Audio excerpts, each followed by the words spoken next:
somewhere that emanates from the NAC. So if Ofir inspires you such, feel free to try to own it. So anyway, without further ado, here's Ofir. Thank you. Good morning, everybody. Here are the survivors of last night. I appreciate that. My name is Ofir Arkin. I'm the CTO of InsideX. Yeah, that slide. And what are we going to talk about today? We'll try to understand what's network access control, what it should do, why there are so many problems with the technology and so many vendors. Also, we will see what solution should have, what are the different components, and how we can bypass each and every of the components, and then we'll show you some examples from live, well, basically examples from some solutions. Please feel free at any moment, just raise your hand, ask a question. Basically, I'm here to answer your questions. So you can read that yourself. Okay. So, as Bruce said, network access control is basically the hottest topic today in network security. It's regarded to be the next big thing in the IT security space. A lot of vendors jump the bandwagon because it's cool and there's money there. The truth is that the first company to speak about the concept that that is similar to what we have today is Cisco in 2003. It was the first concept to be introduced as something that they tried to use in order to combat viruses and worms as a lesson from Blaster and Ichi and all of those derivatives. The problem is that we don't define NAC. Well, nobody knows or nobody actually tells nobody whether NAC is a compliance solution, a security solution, or another solution, and what it actually tries to solve. The problem that this solutions try to solve is pretty much clear. If you run a network, or if you're hacking a network, or if you're in charge of a network, basically you know that the internal networks are getting more complex and more dynamic, and usually IT doesn't know what happens there. Who's on the network, what's being done on the network, what the network looks like. Basically, people bringing their stuff from home, plugging into the network. In most organizations, they will be able to get an IP address and basically do whatever they want. That situation basically jeopardizes the stability and integrity of the network, the data, and basically it's something that companies started to be worried about. So it's not only the information theft, it's not only the worms, the viruses, the information leakage, it's basically the lack of general control that we have over the enterprise LAN. So we have a breed of software and hardware solutions that try to have some kind of a solution for control of the elements on the network. And the problem is that we have different methods and different solutions. This is why I decided to name this slide as My NAC is Not Your NAC, because at the end of the day, nobody knows what's network access control. There's no standard, there's no common criteria, and there are various initiatives that tries to basically take more and more companies under their initiative and basically try to combat the world like this. So there's the first and foremost is the Cisco Network Admission Control, then the Microsoft Network Access Protection, and the Trusted Computing Group. If you go to one of these companies' websites, you will be able to see the list of companies that participate in these efforts. Some of them may include more stuff, for example, interoperability between things, and some of them are just supportive things. So as you may understand, there is no definition of what NAC is, what components a NAC solution should have, or what a NAC solution should adhere to. So it's kind of an open thing that anybody can jump on. So in my opinion, if we look at NAC, we look at access control first. And only then the secondary task is to ensure compliance. But when we talk about security, then the first and foremost thing that we need to understand is that network access controls means controlling whoever accesses the network. If I want to control whoever accesses the network, it means that I need to understand who's on my network and who's accessing the network in any given moment.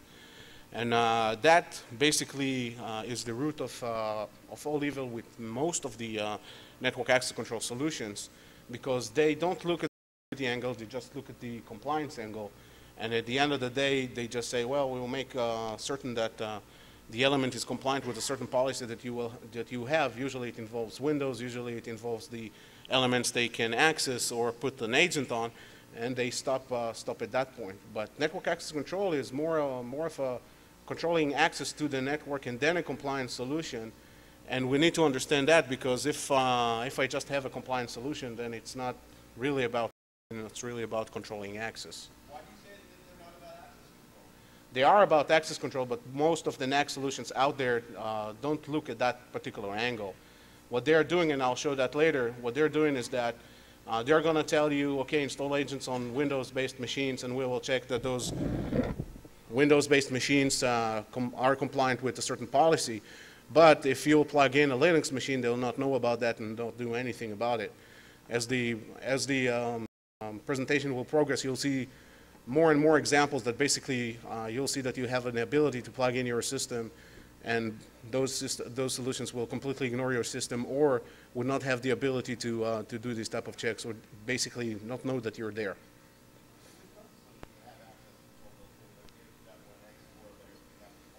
Yeah, well, you wait and see. Not a problem, I'm here. So my definition of network access control is that network access control is a set of technologies and defined processes that first needs to allow only authorized and compliant devices into the network. So if we look at the capabilities that a network access control solution may have, is first and foremost the ability to detect new elements that operates on the network as they are introduced in the network, to provide the means to authenticate a user no matter where they're authenticating from. Then we go into endpoint security / compliance assessment, is basically the ability to assess whether an introduced network element has the right operating system, install patches, AV software, install applications, and so forth. Quarantine is basically the ability to isolate a certain element from the rest of the network. Either it is triggered when a new element gets on the network and immediately being quarantined, or when the element is found to be non-compliant, and then it is put on quarantine until the user remedies the issue that basically got the element to be on the quarantine using remediation servers. Remediation is the process of fixing the issue that basically prevented the element from accessing the network. Enforcement is basically restricting the access. Authorization is verifying the access to network resources, which basically integrates with other authorization schemas that might be in place. And the last function is post-admission protection, which is basically continuously monitoring users, elements, and their actions for suspicious activity.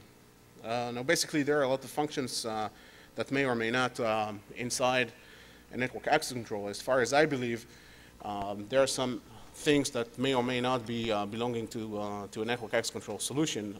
In my understanding, authorization is something that should be provided by other security solutions or other technologies inside a network, like Windows domain hierarchy, using single sign-on and so forth. With post-admission protection, I'm still debating with myself if this is something that should be inside a network access control or not, but it's just a matter of definition. So, after understanding what we're up against, what are the methods and what it may include or may not include, then what are the attack vectors that we may have on a network access control solution? The first and foremost is the architecture itself, how the solution is built, how the different pieces interact with each other, what's the inner working of the solution, and in most of the cases you'll be able to find some stuff there as well.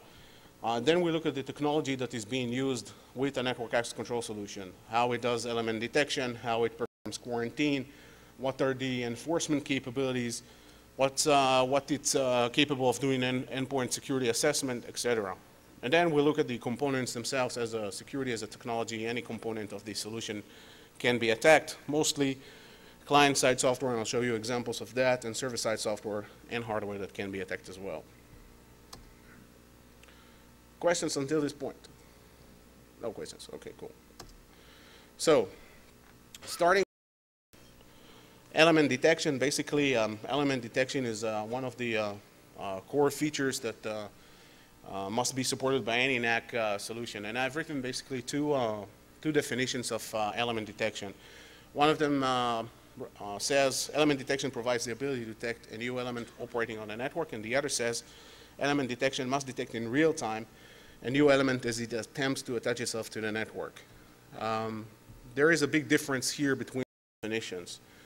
The idea here is that if I would like to ensure that I do the right things with network access control regarding element detection, I must detect the elements as they are introduced to the network in real time. Because in that certain point, I'm able to have a decision like to quarantine the element and prevent the element from accessing the network. But if I'm not able to understand that the element is on the network in real time, then the element has a window of opportunity between the time that it is introduced to the network until the time that the solution will detect its presence, that it is able to attack or do other things on the network. And that's definitely no-no when we're looking at a security solution that needs to prevent access. There are solutions that basically lack a good element detection capabilities, and in that respect, it will take them some time until they will detect an element that operates on the network. But at the end of the day, if you are not detecting something that is on your network, then you can't really defend against it. So when you're looking at a NAC solution, the questions that you need to ask yourself regarding element detection is to evaluate how the NAC solution basically detects the presence of a new element if this detection has been performed in real time, and how this information stays current, because we may need to understand more contextual information regarding and the elements with the network access control solution. So there are a variety of methods to perform element detection. They are part of network access control, starting with Dtp proxies, authenticated Dhcp, Dtp protection, which is provided by switch manufacturers, broadcast listeners, switch integration, 802.1x, agent software, inline devices, out-of-band devices, and proprietary methods. I will be giving examples regarding all of these methods in just slides. Another interesting point, an interesting method a capability that we need to closely examine is quarantine.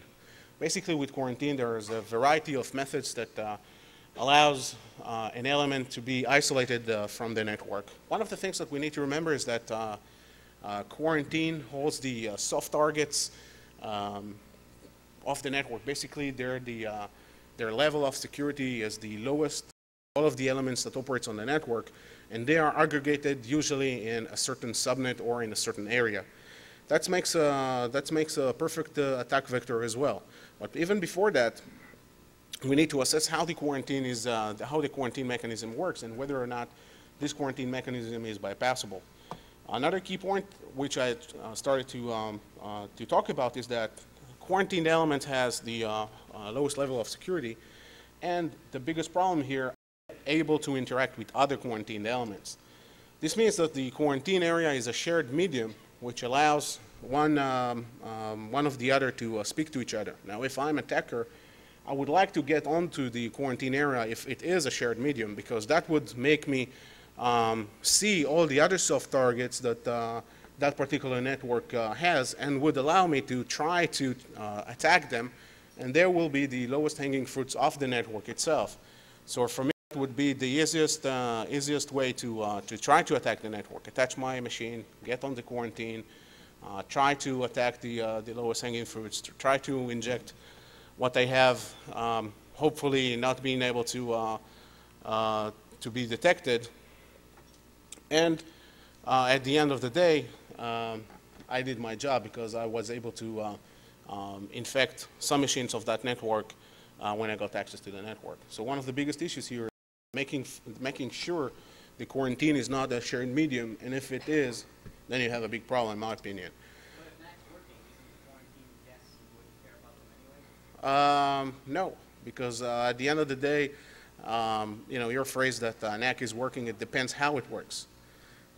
It's like any other technology that you're saying it's working, but it depends on what it is doing and how it is being achieved. Since there is no standard whatsoever that enforces a certain solution to work according a certain way, you can't really assess what it is doing, and therefore you need to look at any of the methods that it uses in order to provide with its functionality and assess it by solution.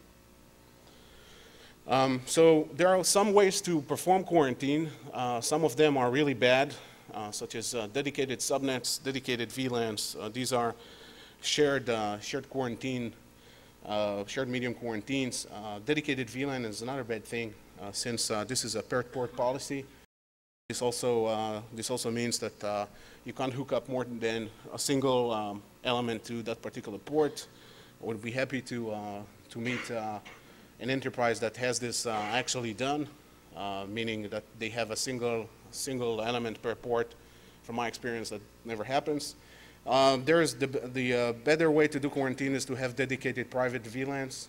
It means that the element is on its own private VLAN. It can't talk to any of the other devices.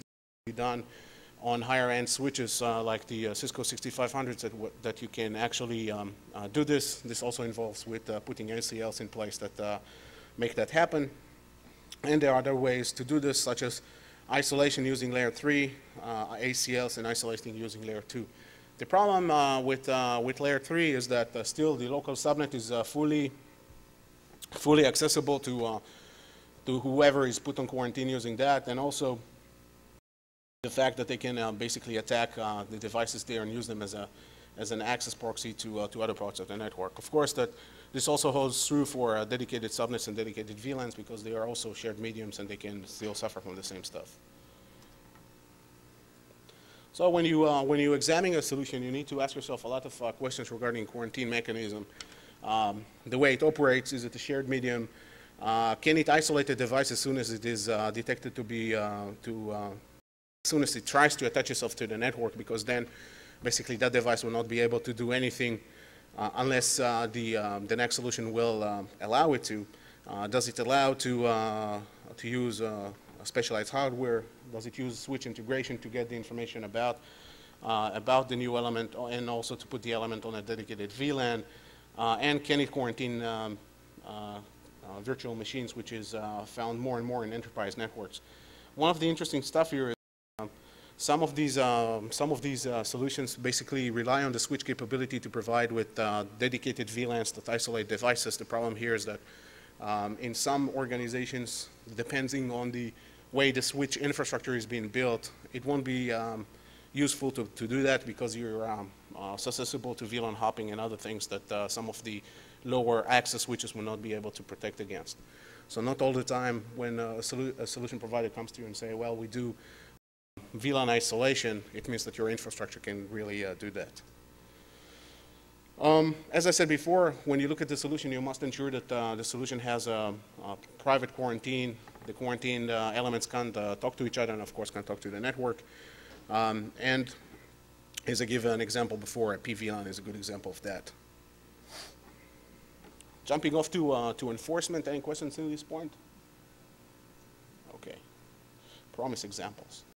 So basically with enforcement, we need to ask ourselves how the enforcement is being done, whether this is something that is being done at layer 2 or layer 3, whether and how these actual devices are being enforced. If this is layer 3, it means that usually routers, switch routers, or other dedicated devices will perform the enforcement. It means that the local subnet is still accessible for that particular element, and it means that in most cases we may find ways to bypass it using other elements as our access proxy. Layer 2 methods, in my opinion, are most powerful, although some of them are not that powerful. It also provides you with the ability to isolate these type of devices without touching switches, without using the infrastructure. These type of solutions need to be looked at their solution, because not all of the solutions are good as other solutions. There are also the switch manufacturers, networking gear manufacturers like Cisco, Juniper, Extreme, which basically their strength of doing the enforcement varies from one vendor to another. Here they basically utilize their ability to understand that the element is on the network, since they are the switch manufacturer, and they can basically introduce the best enforcement possible and the best defense possible, because manufacturing and the element needs to connect to it. Of course, there are some problems with that, usually associated with cost and other things that we'll cover later. Okay, you say that requires it be a single vendor shop, and I'd just like to take a small issue with that. Mhm. The TNC standards that you mentioned earlier, talking about standardization, the whole point of that standards effort is to make NAC possible across multiple vendors using established protocols like AOC or whatever.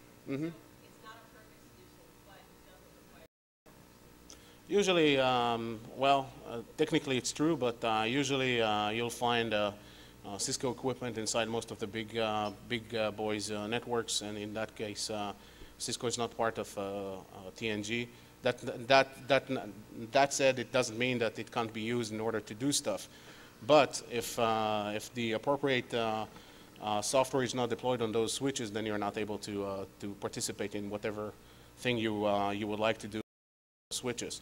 And that's usually, there are companies which their solution tells you that they will use whatever there is on the network in order to perform network access control. But in those cases, what I found is that the enforcement is being done at layer 3 and not in layer 2, and their element detection is problematic. So in that case, if you have a one-stop shop from one vendor, not that I'm saying that this is what an enterprise should have because it never happens, that tactic if you have that. But the reality is that people don't want to or can't basically have a one-stop shop, and they don't want to invest the money in upgrading the equipment in order to have the ability to do, for example, 802.1x because the cost still is high. Moving forward, basically methods for enforcement are a lot of methods. Authentication methods like 800 which can be combined with enforcement, shutting down switch ports, assigning separate VLANs, assigning subnets using Dhcp, the IPS style of I don't like what this element sent and I'm just killing it.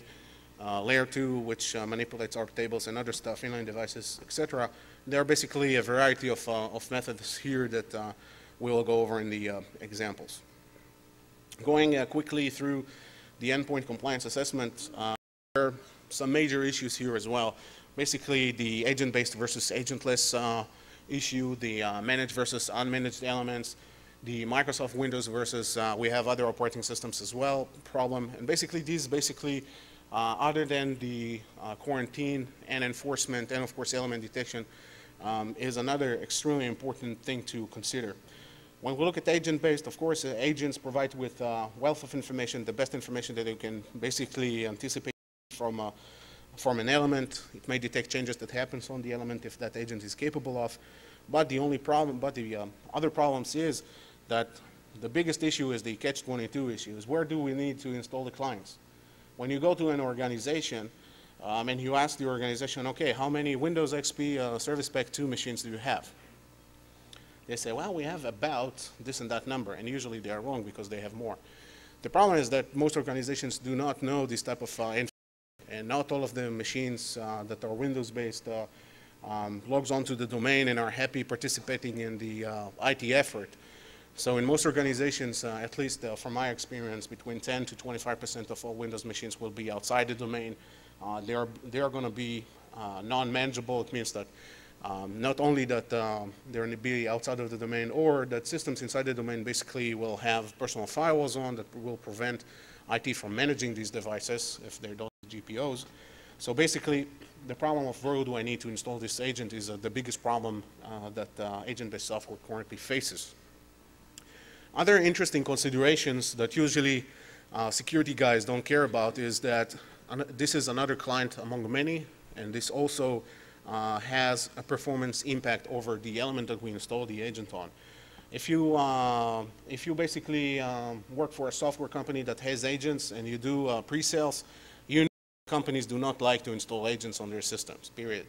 That's a big problem, and it's basically showing its ugly faces more and more in these days. Also, some other interesting points. Usually those agents are available for Microsoft Windows operating systems only. It takes time to implement, takes time to enroll. There are security breaches which are associated with client software because there is no client security whatsoever. The funniest ones that I always like to mention is, and I saw it in my own eyes, although it was fixed, the semantic client had the ability of a user to right-click and say disable. So basically, if you had the client installed on your machine and you didn't want to play the NAC game, just right-click it, say disable, and that's it. This was lately fixed, but this was one of the favorite examples that I had. Cisco had issued an interesting advisory recently regarding 802.1x supplicants. I suggest you read it. There is a link in the presentation for it. Very interesting how you can just figure out everything about the NAC infrastructure from that. Also, another interesting point that a lot of people don't consider is how and what type of information that we're looking for. Most of the solutions will go to the registry. They will look for the right key. They'll say, oh, we have the information right. That's good. Well, that's the another bad thing, because I can create those keys manually, and I can just hook up the values, and those systems and most of the solutions will never know that I've entered this manually. So although my system will never have the type of information that really needs to be there, but the registry will say otherwise, then they will blindly say, oh yeah, that's fine, and will allow me on the network. So that's another interesting point. So basically another point before we unmanaged elements pose another big problem for agent-based software. First of all, locating the unmanaged elements, knowing who they are.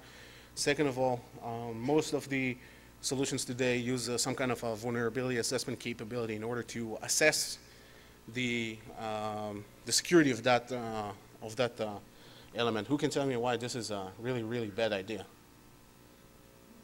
Oh, come on, that's easy. First and foremost, if I run any type of Windows newer than Service Pack 2 with XP, it means that I have personal firewall enabled by default. If I run any new Linux machine, I have personal firewall by default. If I run Solaris 10, I have personal firewall by default. So all of these devices basically will sit there and will not send anything back to those vulnerability scanners, meaning, hey, I'm fine, right? I don't have any port enabled, I'm good. No, of course not. So in that case, the type of assessment that these devices, if you are able to find them, the type of information that it will give you back, that's another interesting point.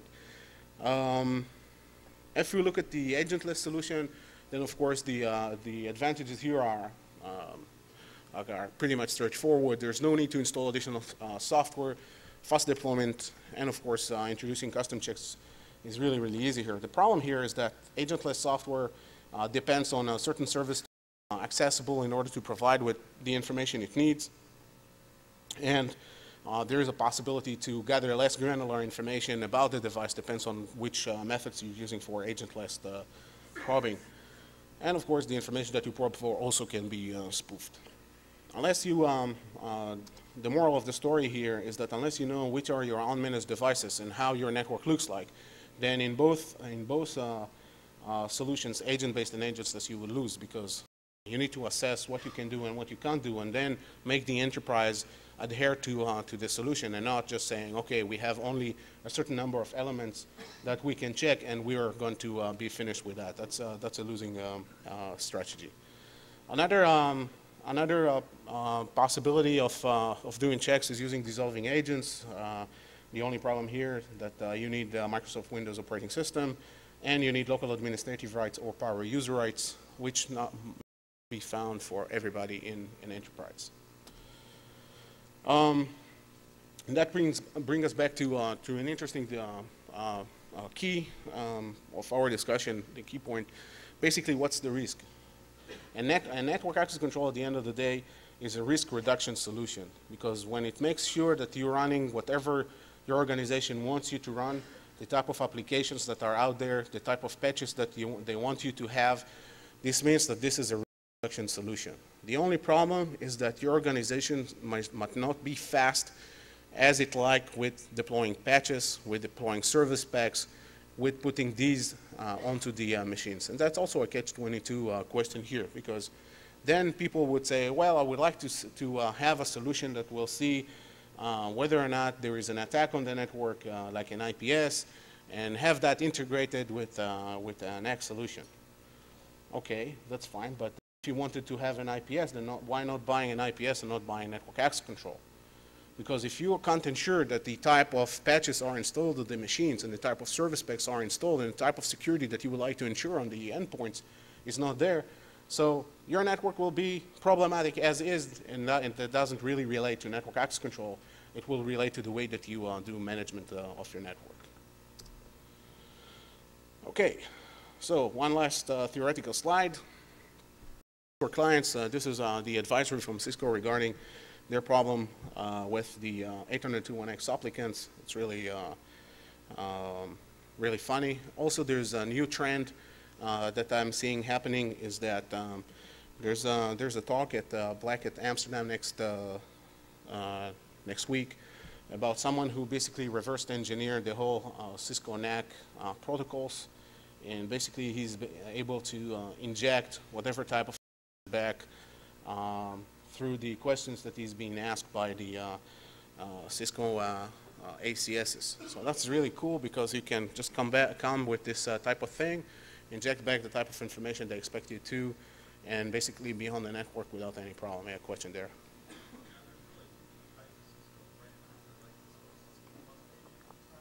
Yeah, the Cisco Trust Agent. The Cisco Trust Agent. Basically, it's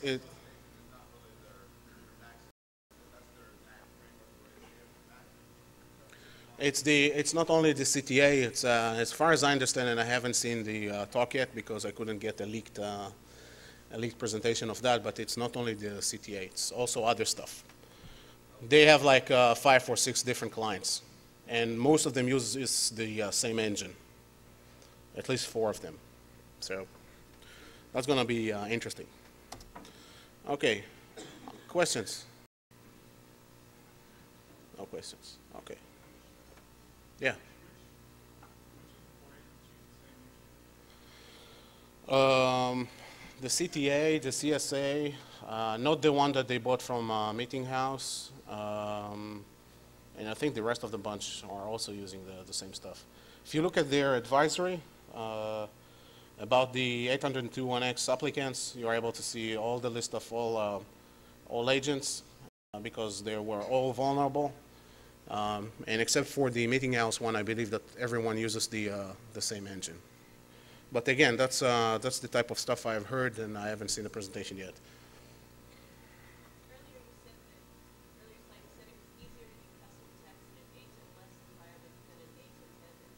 Mm-hmm. Can you expand on that? Yes. Right. Basically, if it all depends on the application itself, because there are some vendors who will not allow you to introduce custom checks, and or the custom checks that they will allow you are only against the registry. But if I would like to do custom checks, I would like to do custom checks against applications, about services, about files, basically anything that is happening on that particular element. Some of that can be done with agentless and with agent-based, but as the list of vendors that I've seen their clients, most of them just give you the ability to do registry, and that's not enough in my opinion. Okay, so we are at the fun stuff. Basically, just a disclaimer here, I took a wide range of solutions, compiled them. Some of them I ran myself, some of them I did analysis. Some of them I say who the vendor is, some of them I don't. But basically, you can assess for yourself who the vendor is, and in some of them, it's really easy to understand. The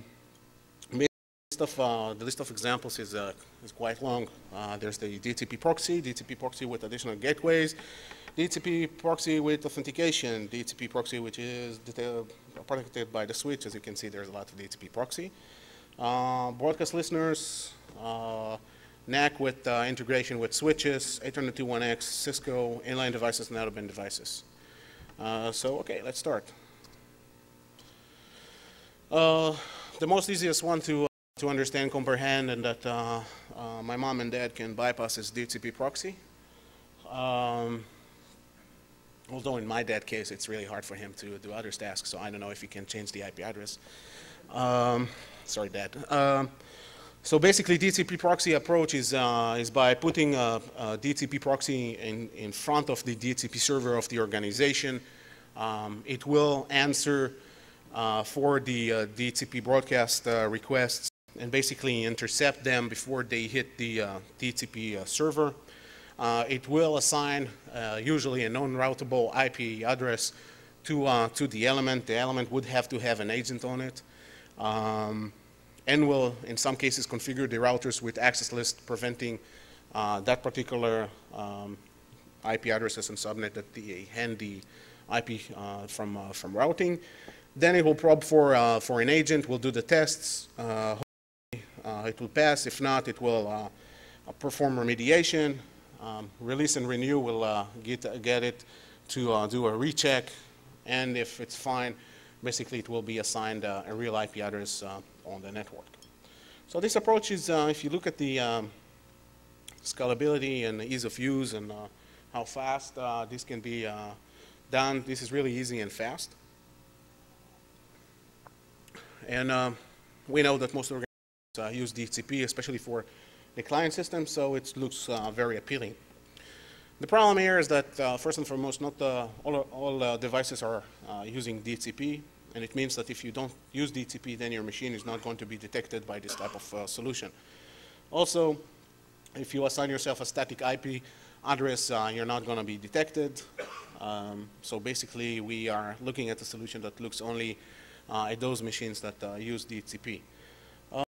You must use an agent-based software in order to interact with the other pieces of the solution, the detection of the elements. Although the Dhcp is a layer 2 protocol, technically speaking, in my opinion, this is a layer 3 at all, because if you're not sending Dhcp, basically you're not going to be detected, no matter what other traffic you may generate.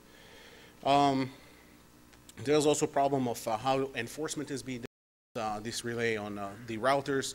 I can just, assign myself an IP address on the network that has the ability to route, and I'm home free, so the quarantine here is kind of useless. And again, this needs to be deployed across the enterprise, and if I don't know how my enterprise looks like, then there are other ways basically to get to the network. So this is fairly easy. There's also problems that we don't prove user authentication with this type of solution. If I use network address translation, I can introduce my element to the network as well, but basically Dtp proxy is a really bad idea when you would like to do a network access control. So companies took the Dtp proxy and they said, well, this is a bad idea, let's hook up other stuff to it, so we'll make it more, we'll try to make it better. Let's put it that way. So other companies, and since I'm going to show you from the manuals of one such company, then Cygate took this approach and said, well, we'll introduce inline devices, gateways per subnet, and basically they will enforce other devices that either didn't go through Dhcp from escaping the local subnet. So in that cases, we have also all the problems with Dtp proxy still apply. Be on a local subnet, I can still do all my stuff. And the interesting quote from the Network Access Control Technologies and Cygate Compliance on Contact user guide is that non-Windows exceptions can be made that exempts non-Windows clients from the NAC process. Second, a MAC address-based exemption list can be built.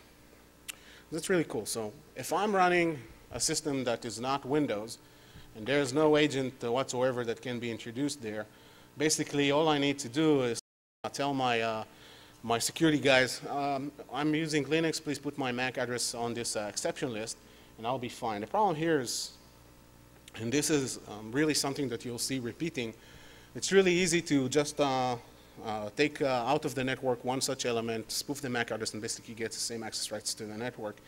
And this is something which is not only a problem of Dtp proxies, it's also a problem of most of the other NAC solutions. If we look at the slide, I have a printer.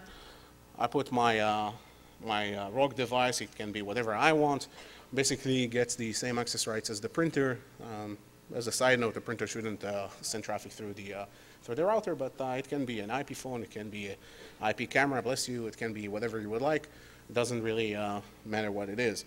Or since you are able to access the local subnet, you can find yourself a nice target. If you are able to compromise it, you are able to use it as access proxy to other parts of the network, and you are also fine. So this is a good example of why doing quarantine and enforcement in layer 3 is not a good idea at all. Okay, so there are other companies who took DTP and decided, oh, okay, we'll have other fun stuff with it.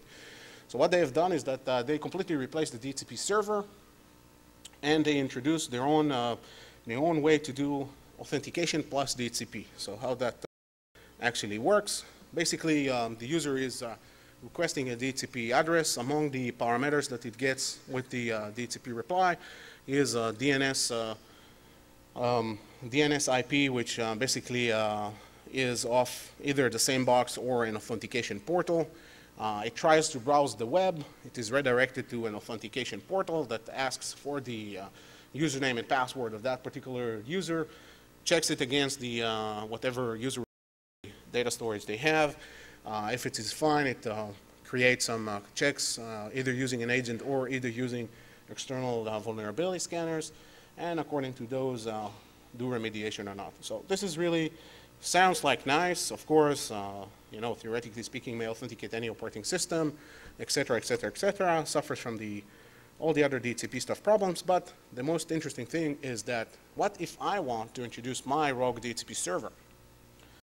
So if I introduce my rogue DTP server and I send back the same parameters saying I'm your DNS, I'm the one that you need to send your traffic through, and I redirect the user to me, basically I can not only steal the username and passwords of all the users that I will be able to reach them before the original DTP server, but I will be able to get access to the network with no problem, also to get to places because I have the credentials of those users. So if you don't know, DTP is all based on who gets there first. So if my replies gets first to those who asks DTP address, then I'll be the winner. Okay, and the last DTP stuff that I will be talking about is Dtp protection by the switch. So there are some switch manufacturers, actually not Cisco, but I took this slide from Cisco, that say I'm able to guard that DTP server that you will be using will be the designated DTP server of that organization, and I will be able to guard that the IP address that is being received by the DTP server is the only one that will be used by the endpoint device attached to my port. Who can tell what's the problem here really fast? Here's some mumbling down there. Okay, one of the biggest problem here, this is a policy per port. It means that all your ports needs to be either statically configured or either dynamically configured, and the solution needs to know which are the ports that are mapped to be dynamically and which are the ports that needs to be dynamic statically. Good luck doing that. Especially if you're an organization that your users move all the time, that's a bad thing to have. Other stuff is that the policy is defined per port. Not only that the port needs to be static and assigned in advance, the policy is defined per port per element. It means that you can't hook up more than one element to that particular port, and if you do, then this particular thing can't be actually used. Going back to a more interesting thing here, the fact that not all of your elements would actually use DHCP, and that means you need to start doing exception list per port, and you will be susceptible to any other attack like the replacing and spoofing and other stuff. But the biggest problem here, in my opinion, is the manageability of this solution, because all of the switches inside the organization will have to have access lists that would designate the only DHCP server of the organizations to hand out the IP addresses.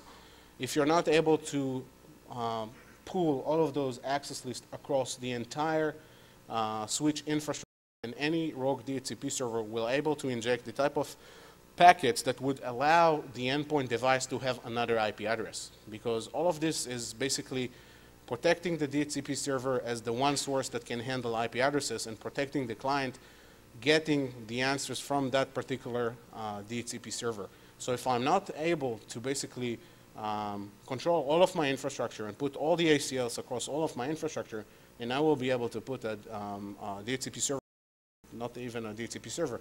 Another client sends spoof DHCP replies, replacing the IP address of those clients and basically allow them to do other stuff. So that's basically a manageability nightmare rather than a security problem. Broadcast listeners is another nice thing. It's basically a client or a certain solution installed on a machine, on a certain subnet that listens for broadcast traffic, NetBIOS, ARP, and these kind of things in order to identify the element that is on the network. Basically what will happen here is that when the broadcast is heard, the solution will try to contact the agent that needs to be installed on that particular device, do all the other stuff that you already know about, and everything will be happy and merry. Well, I don't think so. The unmanaged solution is also the most problematic thing here, because here we have an element, an agent that can't be probed, and the agent software on it, or basically the agent software that some of these manufacturers use, basically prohibits the element from doing anything unless the solution tells that the element is safe to be operational on the network. So in that case, I don't have any agent, and this element can do whatever he wants on the network because there's nothing here that can basically block its access. Some of those solutions actually went and said, well, we are going to use the switches in order to provide this kind of capability and to interact with the switches in order to put this on a dedicated VLAN or isolate that otherwise. But we cannot trust the switches of the organization to basically allow us to do this kind of performance, because we can't really assess if our VLAN isolation actually works unless we have the appropriate VLAN ACLs on the access switches that prevents us from doing VLAN hopping, or that the switch that is attached to is actually capable of doing VLANs and trunking and other things. Basically, if you would like to assign another VLAN and you would like to access all of those devices, unless you if you define multiple VLANs on top of that particular device, you need to define trunking, you need to define other things. If you don't understand the entire switch infrastructure, you're not able to do that. And I'm betting that the networking people will be really, really happy to know that another solution automatically assigns VLAN ideas on their infrastructure. Really, really happy to see when they discover that. I'm sure that they will be more than happy to give their read-write access to the switches and username and password, which usually never happens. Other interesting stuff with VLAN trunks, with broadcast listeners that I'm really skimming through. Basically, the biggest issue is that there's no user authentication. We already talked about that, but the weakest thing here is with how we identify the element. So if we are looking only for broadcast traffic, then I can easily manipulate how I do stuff. So instead of, I'm not sure how many of you know that well, ARP requests are sent to the broadcast address of the network and asking whoever is associated with a certain IP address to reply. But if I know the MAC address of that particular element already, I can send a unicast ARP request to that particular element. Everything will work fine. The element will cache my stuff, the element will send me back an ARP reply, and everything will be fine and well. So basically, if I manipulate the way I'm doing ARP requests and basically don't send any other stuff to the broadcast address, these broadcast listeners will never know I'm there. I'll be happy on the network doing whatever I want. Okay, I'm skimming through to 802.1x since I have 5 minutes. No worries, I'll post this to my website. Okay, 802.1x is a nice protocol. If you don't know, 802.1x is a username password-based protocol only. So if you would like to have compliance checks, you need to install an agent software in order to provide you with that type of checks. The problem here, it's not only with the manageability side, because all of the elements needs to be configured to use 802.1x. You have legacy elements on your network or equipment that 802.1x, like AS400 printers. There are some printers that are now doing 802.1x, the new ones, but most of the printers do not know to do that. And your networking gear needs to do 802.1x as well. So there is a high cost here to implement a solution which is based on 802.1x. First of all, you need to assess your infrastructure. Second of all, you need to see which elements are 802.1x capable and which are not, including the infrastructure. Replace the infrastructure or upgrade it. implement radio servers and other authentication means, and it means that you have a project that may run between 6 months to 2 years in order to do that, which involves millions and millions of dollars into the investment. But the biggest problem here is that after you have managed to do this, okay, you did the investment with time and money and everything, and you identified who's 802.1x compatible and who's not, then anybody can just walk to your printer, unplug it, device, spoof the MAC address, and get the same access rights to the network again. So you introduce a solution which costs millions of dollars usually, and if not thousands of dollars, hundreds of thousands of dollars, and basically it's bypassable in an easy manner of just walking to a peripheral that is on the exception list, spoofing its MAC address and getting the same access rights.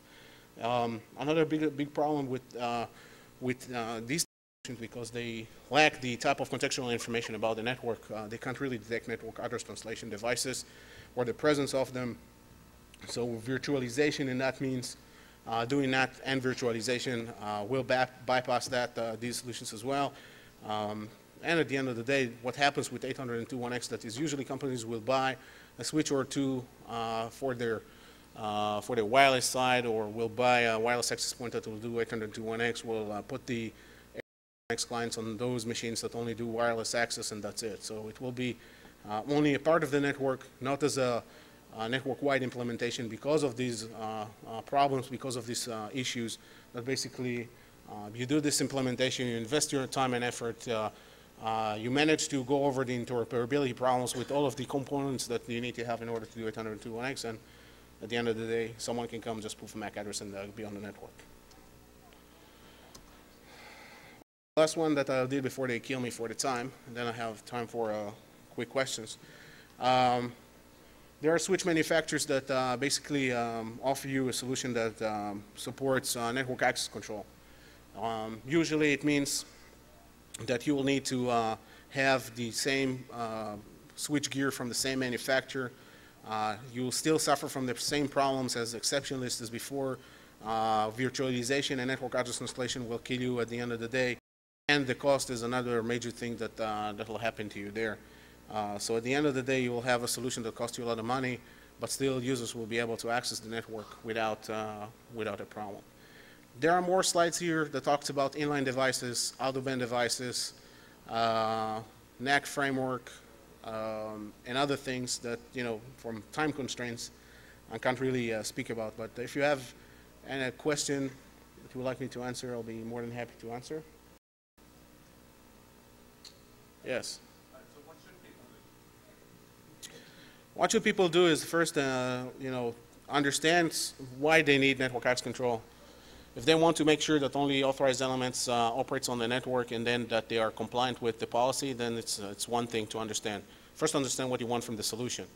Understand if you want to enroll that enterprise-wide, and then assess what the solution actually gives you. Whether it answers, whether it detects in real time, whether it quarantines in an isolated medium and not in a shared medium, how it's performed enforcement, how it allows guest access to the network, and so forth. You can get to have a good solution that performs this type of things, but you need to understand that not all of the solutions that have the NAC tag on them are really going to provide you with the type of solution that you would like to have. If you like to have a compliant solution, then actually a network access control solution, you need another type of solution.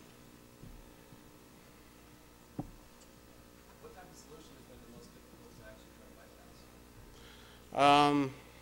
There's no one, in particular, because yeah, they all have the problems and they all have the issues. It's it just if you have a one-stop shop from one vendor, it might be harder to bypass from the security standpoint, but the people that are in charge of manageability will never let you do whatever you would like to do with security, because defining policy per port is something that is definitely no-no in most of the organizations that I know. What do you think is most promising? Not to interrupt them, but time is out to take this far. So thank you for your time.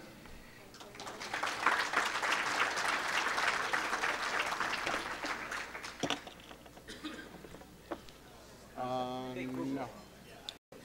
it's interesting to think about how commercializing your network, meaning giving anyone the ability to do anything they want, and simultaneously removing the perimeters as a concept. Get rid of, forget trying to do any of these things, just go a different direction. It's an interesting thought. Oh, I'll look at it. It's sys-security.com and insidex.com. One second, I'll look everything up and I'll give you a word.